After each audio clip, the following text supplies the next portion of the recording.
Para naman sa ating papaong pampa-good night sa mga magse-celebrate ng Valentine's Day sa weekend, kung romantic getaway ang hanap, may dalawang perfect spot sa Rizal. Pwede yan sa mga couple o kahit sa mga single na gustong ipamper ang sarili. Silipin natin yan sa Frontline Report ni Marian Enriquez. Camp sa Wika man o Camp Wagi ngayong Valentine weekend, swak sa inyo ang pasyalang ito sa Tanay Rizal. Very intimate and chill ang magiging bonding nyo. Sa mga gustong mag-overnight dito sa Pathfinders Camp Cafe, meron silang tipi o tent. Pero kailangan magpabook dahil bawal ang walk-ins. Kahit ikaw lang mag-isa o gusto mo lang mapag-isa.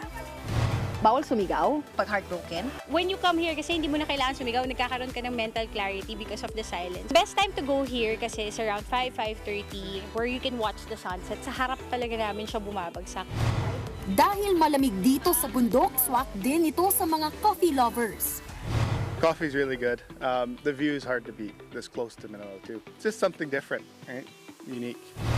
May palati art workshop din kung saan ituturo sa inyo ang paggawa ng basic heart pattern sa kape. You have to swirl din yung, lalabas natin, yung ating coffee and crema. Yan. Kailangan magpaikot-ikot. Yes, tama. Kape lang dapat at gatas pinapaikot, hindi babae. I made a heart! Wow! Happy Valentine's Day! Kahit wala po kayong ka-Valentine's, okay lang yan. Darating din yan. Kung thrill seeker naman kayo, meron ding ATV dito. Tamang yakap ka lang kay boyfriend o mister para hindi ma-fall.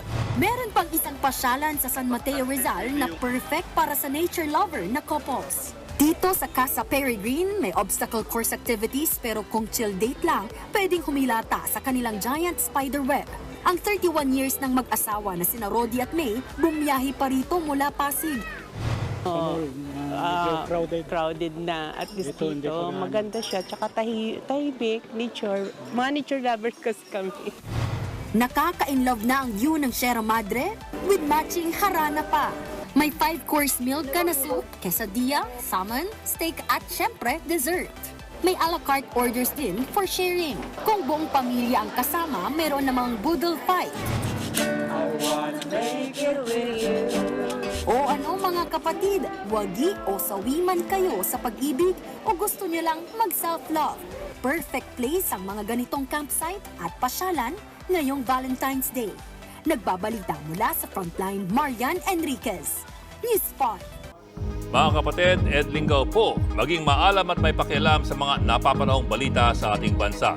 Para sa mas malalimang pagtalakay at paghimay sa mga issue at headlines, tumutok lamang at pag-subscribe sa social media pages ng News 5.